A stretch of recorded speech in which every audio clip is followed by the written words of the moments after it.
মেষ রাশি কালপুরুষের রাশিচক্রের অধীনের এক কঠোর, কঠিন, সৎ এবং অপরাজেয় রাশি হলো মেষ রাশি, যার অধিপতি গ্রহ হলো মঙ্গল। মেষ রাশির অশ্বিনী নক্ষত্র, মেষ রাশির ভরণী নক্ষত্র এবং মেষ রাশির কৃতিকা নক্ষত্রের জাতক জাতিকাদের জীবনের বেশিরভাগ সময়ই দুর্ভাগ্য যেন এক অদৃশ্য শিকলের মতো সব সময় আপনাদের পায়ে জড়িয়ে রয়েছে, যেখান থেকে আপনি চাইলেও সহজে বেরিয়ে আসতে পারছেন না। এছাড়াও কর্মজগতে সফলতার পথে আপনার প্রতিটি কাজে বারংবার বাধা আসছে, অথবা আপনার পরম যত্নে লালিত হওয়া স্বপ্নগুলি অকালে ঝরে যাচ্ছে বা অধরা অপূর্ণ থেকে যাচ্ছে। এই রকম পরিস্থিতি থেকে পুরোপুরি বেরিয়ে আসার পথ মেষ রাশির মানুষরা একদমই খুঁজে পাচ্ছেন না। বন্ধুরা, আপনারা কি কখনো ভেবে দেখেছেন কেন এমন হচ্ছে? কেন একটার পর একটা সংকট শুধু মেষ রাশির মানুষদের জীবনের উপর দিয়ে যাচ্ছে? সাধারণত মেষ রাশির জাতক জাতিকাদের জীবনে সুখ এলে, আনন্দ এলে তা বেশি দিন স্থায়ী হয় না, বরং আপনাদের জীবনে দুঃখ এলে, কষ্ট এলে তা যেন আবার যেতেই চায় না, দীর্ঘস্থায়ী হয়ে যায়। দুঃখ কষ্ট যেন আস্তে পিষ্টে জড়িয়ে ফেলে মেষ রাশির জাতক জাতিকাদিকে। বন্ধুরা, সময়ের সাথে সাথে বাস্তব জীবনে আমরা যখন গভীর স্বপ্ন পূরণের অপেক্ষায় ব্যস্ত হয়ে উঠি, ঠিক তখনই নানা রকম চাপ এবং নানা রকম অস্থিরতা আমাদের নিত্য সঙ্গী হয়ে ওঠে। যখন আমরা এই নানাবিধ প্রতিকূলতার মাঝে জীবনকে একটু সুন্দরভাবে সাজিয়ে গুছিয়ে নেওয়ার চেষ্টা করি, হয়তো কর্মের জায়গায় প্রতিষ্ঠিত হতে চাই, নিজের স্বপ্নের বাড়ি করতে চাই, গাড়ি কিনতে চাই, কিংবা ব্যবসার জায়গায় সুপ্রতিষ্ঠিত হতে চাই, ঠিক তখনই কিছু মানুষ কিংবা এমন কিছু সমস্যা আমাদের জীবনে প্রবেশ করে যারা আমাদের জীবনকে ভীষণভাবে দুর্বিষহ করে তোলে। এই রকম পরিস্থিতি থেকে পুরোপুরি বেরিয়ে আসার পথ মেষ রাশির মানুষরা একদমই খুঁজে পাচ্ছে না। তার উপর আবার মেষ রাশি চলছে শনির সাড়ে প্রথম চরণ, দ্বাদশভাবে রয়েছে শনি। অন্যদিকে রাহু কেতু শনির সম্মিলিত প্রভাবের কারণে মেষ রাশির মানুষরা বর্তমানে যেই কষ্টটা পাচ্ছেন, এত কষ্ট বোধহয় মেষ রাশির মানুষরা আগে কখনো পাননি। বিগত কয়েক মাস ধরে প্রায় সব দিক থেকে আশা হারিয়ে নিঃস্ব হয়ে গেছেন। নিজের দুঃখ, নিজের কষ্ট, যন্ত্রণা মনের মধ্যে চেপে রেখেছেন, কাউকে বলে বোঝাতেও পারছেন না। এইরকম পরিস্থিতিতে মেষ রাশির মানুষদের দিন কাটছিল। তবে এরপর মেষ রাশির সামনেই আসছে বিশাল বড় পরিবর্তন। তার প্রস্তুতি কিন্তু আপনাদেরকে এরপর এখন থেকেই নিতে হবে। মেষ রাশির কী পরিবর্তন আসছে, কোন দিক থেকে পরিবর্তনগুলি হতে চলেছে এবং এই পরিবর্তনশীল ফলাফলটা কবে থেকে কতদিন পর্যন্ত থাকবে, এই সমস্ত কিছু নিয়ে আমাদের AJVT চ্যানেলের আজকের আলোচনার মূল বিষয়। নমস্কার দর্শক বন্ধুরা, আমাদের AJVT অ্যাস্ট্রোলজি চ্যানেলে আপনাদেরকে স্বাগত জানাচ্ছি। আজকে মেষ রাশি বা এরিস রাশির বাংলা রাশিফলের এই আলোচনায় আমাদের আলোচ্য বিষয় হলো 2026 সালে দাঁড়িয়ে 25 এপ্রিল 2026 শনিবার, 26 এপ্রিল 2026 রবিবার এবং 27 এপ্রিল 2026 সোমবার দিন থেকে আগামী 15ই মে 2026 তারিখের মধ্যে মেষ রাশি হিসাবে ঘটতে চলেছে গ্রহগতির আমূল পরিবর্তন। এই সময়কালের মধ্যে গ্রহের অবস্থান যদি দেখা হয়, তাহলে মেষ রাশির সাপেক্ষে লগ্নে অবস্থান করছে বুধ শুক্র, দ্বিতীয় সূর্য যাচ্ছে সপ্তমভাবে, তৃতীয় বৃহস্পতি, চতুর্থে মঙ্গল, তবে পঞ্চমে কেতু, একাদশে রাহু, দ্বাদশে শনি। তাই বিশেষভাবে সাবধানতা অবলম্বন অবশ্যই করতে হবে। অন্যদিকে চন্দ্র কিন্তু আপনার পঞ্চম, একাদশ এবং দ্বাদশভাবে রাহু কেতু শনির সাথে মিলিত হয়ে অর্ধকেন্দ্র যোগ সৃষ্টি করতে যাচ্ছে। তাই মেষ রাশির জাতক জাতিকাদের জীবনে আজ থেকে অর্থাৎ 25 এপ্রিল, 26 এপ্রিল এবং 27 এপ্রিল থেকে 15ই মে হরস্কোপের মধ্যে ঘটতে চলা প্রথম ভবিষ্যৎবাণী হলো 1. রিলেশনশিপ বা সম্পর্কের জায়গায় এরপর ইমপ্রুভমেন্ট বৃদ্ধি পেতে দেখতে পাওয়া যাবে। রিলেশনশিপ বা সম্পর্কের জায়গাগুলি এতদিন নানা রকম ঘাত প্রতিঘাতের মধ্য দিয়ে গেছে। সম্পর্কের জায়গায় আঘাত, ব্যথা, বেদনা, যন্ত্রণা, অবহেলা, কষ্ট, লাঞ্ছনা, অনেক কিছু সহ্য করেছে এই মেষ রাশি বা এরিস রাশির জাতক জাতিকারা। তবে এরপর সেই সমস্ত দিক থেকে শুভ পরিবর্তন, অনুকূল পরিবর্তন আসতে চলেছে। সম্পর্কের জায়গাগুলি এরপর ইমপ্রুভমেন্ট বৃদ্ধি পেতে দেখতে পাওয়া যাবে। যে সমস্ত ক্ষেত্রে দেখতে পাওয়া যাচ্ছিল যে সংসারে সমাজে সঠিকভাবে আপনারা সফলতা না পাওয়ার কারণে, আপনাদের পারিবারিক আর্থিক পরিস্থিতি ভালো না হওয়ার কারণে, কিংবা আপনি পর্যাপ্ত অর্থ ইনকাম না করার কারণে আপনার প্রেমিক প্রেমিকারা মিথ্যা বদনাম দিয়ে ছেড়ে চলে গেছে, যোগাযোগ পর্যন্ত রাখেনি। বিবাহ ক্ষেত্রে ডিভোর্স, অপবাদ, বদনাম, সম্পর্কের ক্ষেত্রে মনোমালিন্য, তুচ্ছ তাচ্ছিল্য হওয়া, সমাজের কাছে মাথা নত করতে বাধ্য হয়েছিল এই মেষ রাশির মানুষরা। তবে এরপর মেষ রাশির মানুষরা বুঝে গেছেন সমাজের সংসারে কি আপনার প্রকৃত আপন, কি আপনার পর। তবে এরপর সেই সমস্ত সম্পর্কের জায়গাগুলি একটা শুভ পরিবর্তন, অনুকূল পরিবর্তন দেখতে পাওয়া যাচ্ছে।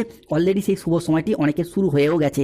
মেষ রাশি হিসাবে ঘটতে চলা দ্বিতীয় ভবিষ্যৎবাণীটি হলো রিলেশনশিপের জায়গাতেই যে সমস্ত মানুষজনের সাথে আপনার সম্পর্ক যথেষ্ট খারাপ হয়েছিল, বিশেষত পরিবারগত দিক থেকে, পরিবারের ভাই দাদা বোনেদের সাথে, বাবা মায়ের সাথে, সন্তানদের সাথে, কিংবা শ্বশুর শাশুড়ি, ছেলে বৌমা, গুরুজনদের সাথে সম্পর্কের জায়গায় যে মনোমালিন্য, অশান্তি চলছিল, সেই জায়গার সমস্যা মিটে যেতে দেখতে পাওয়া যাবে।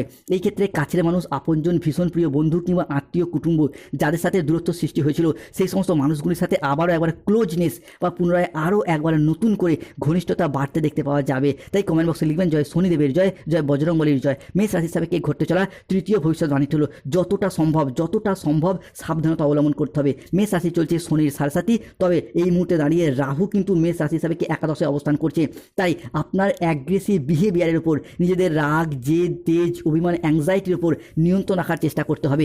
রাহুর একাদশভাবে অবস্থানের কারণে যে কোনো মানুষকে এমন কোনো কথা বলে ফেলতে পারেন যার জন্য আপনাকে আফসোস করতে হতে পারে। হুট করতে রেগে যাওয়া, হট টেম্পারি ভাব, রাগী, উচ্চ মেজাজগ্রস্ত হয়ে যাওয়া, এই জায়গাটা সমস্যার সৃষ্টি হতে পারে। মেষ রাশির মানুষরা তো অলরেডি জানেন 24 এপ্রিল 2026 সন্ধ্যা 7:15 থেকে 25 এপ্রিল 2026 শনিবার বেলা 11:55 পর্যন্ত সময়কালের মধ্যে রাহু মেষ রাশির সাপেক্ষে অশ্বিনী, ভরণী এবং কৃতিকা নক্ষত্রকে ট্রানজিট করে বেরিয়ে চলে যাচ্ছেন, যার ফলে এই জায়গাটাতে বেশ কিছুটা সতর্কতা এবং সচেতনতা অবলম্বন করতে হবে। মানুষজনের সাথে ঝগড়া অশান্তিতে আপনি হয়তো জড়াতে চান না, কিন্তু রাহু এই মুহূর্তে দাঁড়িয়ে কিছুটা সমস্যায় ফেলতে চাইবেই, তাই সতর্ক হন। সমস্যা দীর্ঘদিন ধরে চলে এলে প্রতিকার করুন রাহুর, ধারণ করুন গোমেদ পাথর। মেষ রাশির সাপেক্ষে ঘটতে চলা তৃতীয় ভবিষ্যৎবাণীর পাশাপাশি চতুর্থ ভবিষ্যৎবাণী হলো শনির পক্ষ থেকে চলছে শনির সাড়ে দ্বাদশভাবে শনি, তাই অর্থের খরচ, অর্থ বিলাসিতা, অতিরিক্ত পরিমাণে খরচা বাড়তে পারে, আপনি নিয়ন্ত্রণ করতেই পারছেন না। এই মুহূর্তে দাঁড়িয়ে প্রেমিক প্রেমিকা, ভালোবাসার মানুষ, বন্ধু বান্ধব, আত্মীয় স্বজন কিংবা যে কোনো পরিবারের বিলাসিতা মেটাতে গিয়ে অতিরিক্ত অর্থ খরচ করে ফেলছে মেষ রাশির মানুষরা, তাই এই জায়গাটায় সতর্কতা অবশ্যই অবলম্বন করতে হবে। সমস্যা দীর্ঘদিন ধরে চলে এলে আংটি ধারণ করুন, নীলা পাথর সমৃদ্ধ, ভীষণ শুভ ফল পাবেন এবং শনিদেবের প্রতিকার করুন। শনি মন্দিরে গিয়ে নিজের নামে পুজো দিয়ে আসুন। মেষ রাশির সাপেক্ষে ঘটতে চলা পঞ্চম ভবিষ্যৎবাণী হলো আগামী সময়কালের মধ্যে মঙ্গল, সূর্য, শুক্র এবং বৃহস্পতির প্রভাবে সম্পত্তি সংক্রান্ত বিষয়ে শুভ পরিবর্তন আসছেই। জমি, বাড়ি, জায়গা, ভিটে, সম্পত্তি নিজেদের নামে রেজিস্ট্রি করার চিন্তা ভাবনা, এই বিষয়গুলি কিন্তু এরপর মেষ রাশির মানুষদেরকে ভীষণভাবে সঙ্গ দেবে। এই সময়কালের মধ্যে জমি, জায়গা, সম্পত্তি সংক্রান্ত কোনো পরিকল্পনা, কোনো বিষয় আগে থেকে পেন্ডিং থেকে থাকলে তার শুভ নিষ্পত্তি ঘটবে। 25 এপ্রিল, 26 এপ্রিল এবং 27 এপ্রিল থেকে আগামী 30 এপ্রিল বা 1 মে পর্যন্ত সময়কালের মধ্যে সম্পত্তি সংক্রান্ত বিষয়ে পুরাতন কোনো লিটিগেশন মিটে যেতে দেখতে পাওয়া যাবে এবং তার অলরেডি শুভ সূচনা হয়েও গেছে। এই সময়কালের মধ্যে পুরাতন সম্পত্তি বিষয়ে ঝামেলা যেমন মিটবে, নতুন সম্পত্তি ক্রয় বিক্রয়ের পথেও যে সমস্যা চলছিল সেগুলি মিটে যাবে। এরই পাশাপাশি পূর্বপুরুষের সম্পত্তি বা পৈতৃক সম্পত্তি প্রাপ্তিতে, অর্থ প্রাপ্তিতে যোগ আসতে চলেছে। মেষ রাশি সাপেক্ষে ঘটতে চলা ষষ্ঠ ভবিষ্যৎবাণীটি হলো শত্রুতার অবসান করবে। বন্ধুরা, মেষ রাশি সাপেক্ষে সৃষ্টি হয়েছে শনির শশযোগ, এই ক্ষেত্রে শনিদেবের দ্বাদশভাবে অবস্থান শত্রুতার অবসান ঘটাবে। এতদিন ধরে সংসারে, সমাজে, অফিসে, কর্মের জায়গায় বিভিন্ন দিক থেকে যে একটা চাপ, বাধা, শত্রুর করাল ছায়া আপনাদেরকে নানা রকমভাবে ঘিরে রেখেছিল, এরপর সেই সমস্ত শত্রুদিকে পরাজিত করে একে একে এগিয়ে যেতে পারবে মেষ রাশি বা মেষ লগ্নের জাতক জাতিকারা। অনেকের ক্ষেত্রে দেখতে পাওয়া যাচ্ছিল আপনার পরিবারেরই এমন কোনো মানুষ রয়েছে যারা আপনার আয়, উন্নতি, খুশি দেখে হিংসা করে বাধা দেওয়ার চেষ্টা করছিল, এরপর তাদেরকে পরাজিত করে এগিয়ে যেতে পারবেন। তাই কমেন্ট বক্সে অবশ্যই লিখবেন জয় শনিদেবের জয়, এবং সমস্যা দীর্ঘদিন ধরে চলে এলে অবশ্যই নীলা পাথর ধারণ করুন, শনিদেবের প্রতিকার করুন। মেষ রাশি সাপেক্ষে সপ্তম ভবিষ্যৎবাণীটি হলো শিক্ষার্থী বা বিদ্যার্থীদের ক্ষেত্রে পড়াশোনার জায়গায় এরপর এগিয়ে যেতে পারবেন। এরপর শিক্ষার্থী বা বিদ্যার্থীদের ক্ষেত্রে পড়াশোনার জায়গায় শুভ পরিবর্তন আসছে। 25 এপ্রিল 2026 শনিবার সকাল 7:45 থেকে রাত 10:55 পর্যন্ত সময়কালের মধ্যে বুধ, শুক্র একসাথে মিলিত হচ্ছে, প্রবেশ করতে চলেছে মেষ রাশি সাপেক্ষে লগ্নস্থভাবে। তার সাথে সাথেই কিন্তু পড়াশোনার জায়গায় উন্নতির যোগ শুরু হতে দেখতে পাওয়া যাবে এবং এর প্রভাব 25 এপ্রিল, 26 এপ্রিল এবং 27 এপ্রিল থেকে আগামী 15 মে পর্যন্ত মেষ রাশির জাতক জাতিকারা, শিক্ষার্থীরা পড়াশোনার জায়গায় উন্নতি করতে পারবেন। এই সময়কালের মধ্যে নতুন কোনো কোর্সে ভর্তি হওয়া, পড়াশোনার জায়গায় যদি কোনো চাকরি বা কম্পিটিশনমূলক পরীক্ষায় বসেন সেই জায়গা থেকে সফলতা পাওয়া, কিংবা যদি কোনো পুরাতন আগে পরীক্ষা দিয়ে রেখেছিলেন তার ফল ঘোষিত হয়, সেই জায়গা থেকেও কিন্তু সফলতা লাভ করতে পারবেন। মাধ্যমিক, উচ্চ মাধ্যমিকের ফল এই সময়কালের মধ্যে ঘোষিত হলে সেই জায়গা থেকেও আপনারা সফলতা লাভ করতে পারবেন। অন্যদিকে চাকরি প্রাপ্তির ক্ষেত্রে সুপ্রশস্ততা দেখতে পাওয়া যাবে। মেষ রাশি হিসাবে অষ্টম ভবিষ্যৎবাণী চলুন, বিভিন্ন ক্ষেত্রে চাকরি এবং কর্মপ্রাপ্তির জায়গায় শুভ পরিবর্তন, অনুকূল পরিবর্তন আসছে। যারা দীর্ঘদিন ধরে বেকার, বেরোজগার হয়ে বাড়িতে বসেছিলেন, চাকরি প্রাপ্তির অপেক্ষা ছিলেন, কিংবা স্টুডেন্ট চাকরি প্রাপ্ত করার জন্য দীর্ঘদিন প্রচুর পরিশ্রম, প্রচুর মেহনত করে আসছিলেন, তাদের ক্ষেত্রে চাকরি বা কর্মপ্রাপ্তির জায়গায় শুভ পরিবর্তন, অনুকূল পরিবর্তন আসতে চলেছে। দীর্ঘকাল ধরে অনেক হয়তো কোনো ইঞ্জিনিয়ারিং লাইনে পড়াশোনা করছেন, ল্যান্ডিং প্রপার্টি নিয়ে পড়াশোনা করছেন, nursing, police force, MBA, BBA, MCA, BCA, যে কোনো ম্যানেজমেন্ট সেক্টরে চাকরি প্রাপ্তির জন্য পড়াশোনা করছিলেন, জেনারেল সেক্টরে পড়ছিলেন, তাদের ক্ষেত্রে এরপর চাকরি প্রাপ্তির জায়গায় শুভ পরিবর্তনের যোগ আসতে চলেছে। তাই এগিয়ে যান, সফলতাগুলিকে লাভ করতে পারবেন। অষ্টম ভবিষ্যৎবাণীটি হলো চাকরি প্রাপ্তির ক্ষেত্রে যারা ওয়েটিং লিস্টে আটকে ছিলেন, যারা কোনো কন্ট্রাকচুয়াল কাজের সাথে যুক্ত ছিলেন, তাদের ক্ষেত্রে উন্নতির যোগ লক্ষ্য করা যায়। শুধু তাই নয়, যারা কোনো সরকারি বেসরকারি দপ্তরে চাকরি করেছেন, পেশাদারি কাজকর্মে যুক্ত রয়েছেন, তাদের ক্ষেত্রে বেতন বৃদ্ধি, উচ্চ পদপ্রাপ্তি কিংবা প্রমোশন প্রাপ্তির পথেও একটা শুভ পরিবর্তন, অনুকূল পরিবর্তন আসতে চলেছে। অন্যদিকে যারা কোনো সরকারি কোনো প্রকল্পের টাকা প্রাপ্তির অপেক্ষা ছিলেন, বার্ধক্য ভাতা, বেকার ভাতা, ইন্দিরা আবাসনের টাকা, যুবসাথী প্রকল্প, সেই প্রকল্পের টাকা প্রাপ্তির পথে এতদিন বাধা, সমস্যা কিংবা বিভিন্ন রাজনৈতিক গোলযোগ দেখা দিয়েছে, এরপর সেই সমস্ত সমস্যা মিটে যাবে। এরপর সেই সমস্ত টাকা একে একে প্রাপ্তি করতে পারবেন। মেষ রাশি হিসাবে ঘটতে চলা নবম ভবিষ্যৎবাণী হলো রাজনৈতিক মহলে যুক্ত ব্যক্তিদের উন্নতি হবেই হবে। রাজনৈতিক মহলে শুভ পরিবর্তনশীল ফলাফল আপনারা এরপর প্রাপ্তি করতে পারবেন। তার শুভ সূচনা অলরেডি শুরু হয়ে গেছে।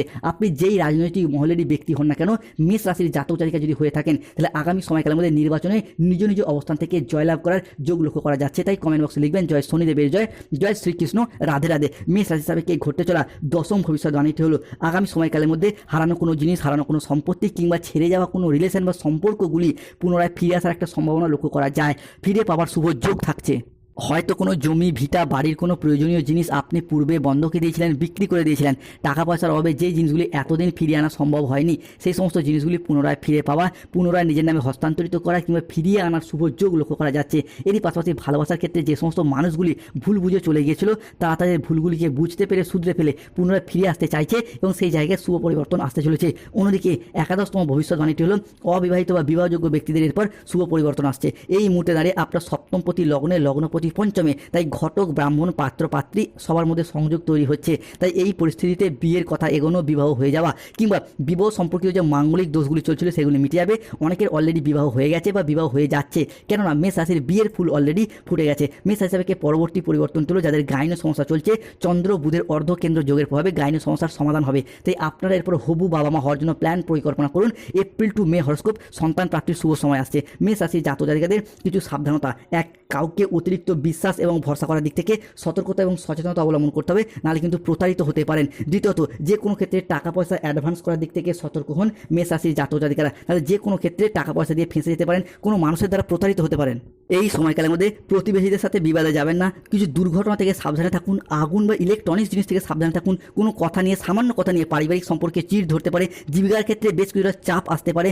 আপনার রাশিতে রাহু এবং শনির আংশিক প্রকোপের কারণে অর্থনৈতিক খরচ খরচা বাড়তে পারে। ঝুঁকিপূর্ণ কোনো বিনিয়োগ থেকে এড়িয়ে চলার চেষ্টা করুন। কোনো মানুষজনের সাথে কথা বলার দিক থেকে সতর্কতা অবলম্বন করুন। এরই পাশাপাশি ব্যবসায়িক ক্ষেত্রে কোনো চুরি হয়ে যাওয়া বা হারিয়ে যাওয়ার সমস্যা রয়েছে, সতর্ক থাকুন। প্রতিকার করুন। যাদের স্বাস্থ্যগত সমস্যা চলছে অবশ্যই তুলসীর মালা পড়ুন। অর্থগত সমস্যা চলে মানি ম্যাগনেট ব্রেসলেট পড়ুন। চাকরি কর্ম ব্যবসায় বাধা চলে শনিদেবের প্রতিকার করুন। রাহুর প্রতিকার করুন, গোমেদ পাথর ধারণ করুন। শনির প্রতিকার করুন, নীলা পাথর ধারণ করুন। গাইন সমস্যা চলে মুনস্টোন পাথর ধারণ করুন। কিংবা ব্যবসা জায়গায় সমস্যা চলে 7টি ঘোড়ার ছবি লাগান, শুভ ফল পাবেন। পরিবারে ঝগড়া অশান্তি পরিবারে চলেই আসছে, তারা অবশ্যই স্বস্তিক চিহ্ন এঁকে রাখুন সদর দরজায়।